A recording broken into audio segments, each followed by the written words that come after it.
In this video, we're going to look at what multiplication means, and we're also going to look at how we can solve problems involving multiplication. But before we even get there, we're just going to look at this word. So multiplication is probably better known as times, and it has this symbol to represent it. It is a cross or an X. Now, while lots of people use this word times, a better word to use for multiplication would probably be groups of. Because when we're looking at multiplication, we're thinking of groups of the same number being added again and again. And that's why some people also refer to multiplication as repeated addition, because it's like we're adding repeatedly the same group of objects. Okay, so we're going to use an example. Maybe we have four groups of 3. Now that in maths we would write that as 4 multiplied by 3, or 4 times 3. But what it means is 4 groups, and in each group there are 3 pieces. So let's have a look at what that looks like. I have one group, 1, 2, 3. I have a second group, 1, 2, 3. And a third group,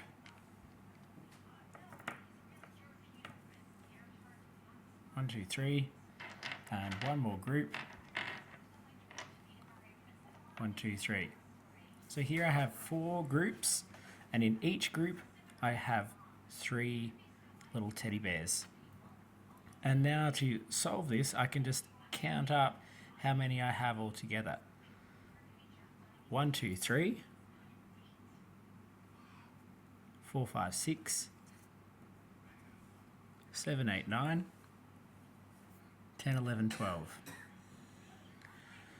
So if the question is asking me how many do I have in total if I have 4 groups of 3, the answer is 12. 12. So the answer to my question here, 4 times 3, is 12. 4 groups of 3, or 4 times 3, is 12. Let's have a look at another example. It could be, what is 2 groups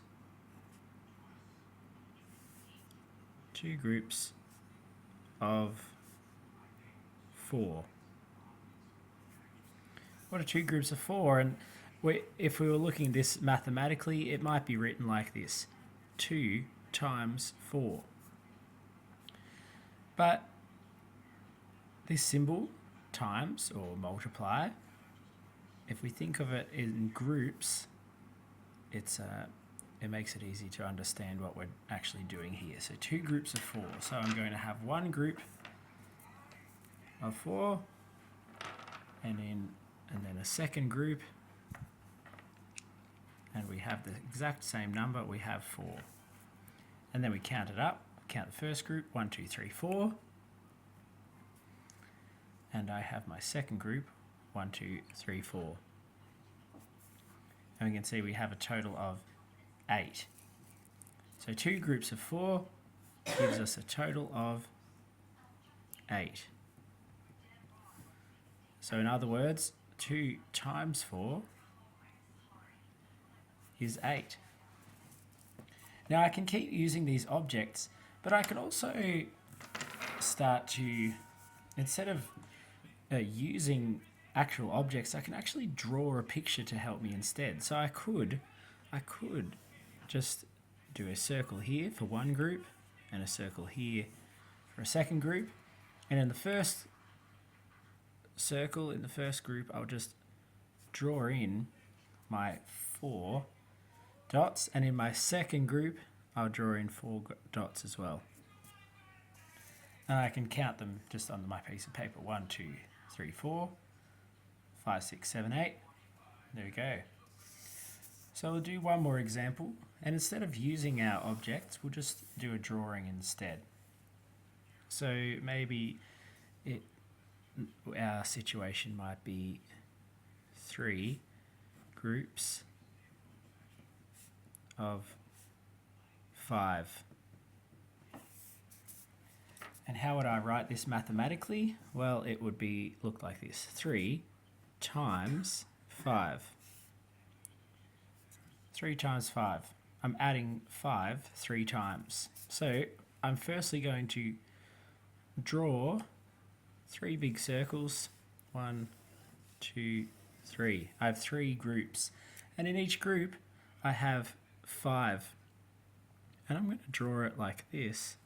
Like a 5 looks like on a dice. Because that's easy for me to see that that's 5. 1, 2, 3, 4, 5.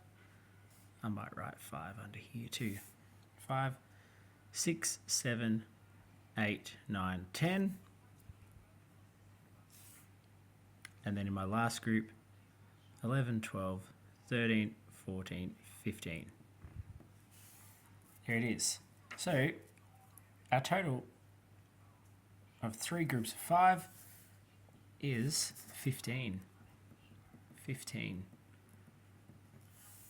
So in our mathematical question here, 3 times 5, our total is 15. And that's our first little look at how to solve multiplication problems and what multiplication really means.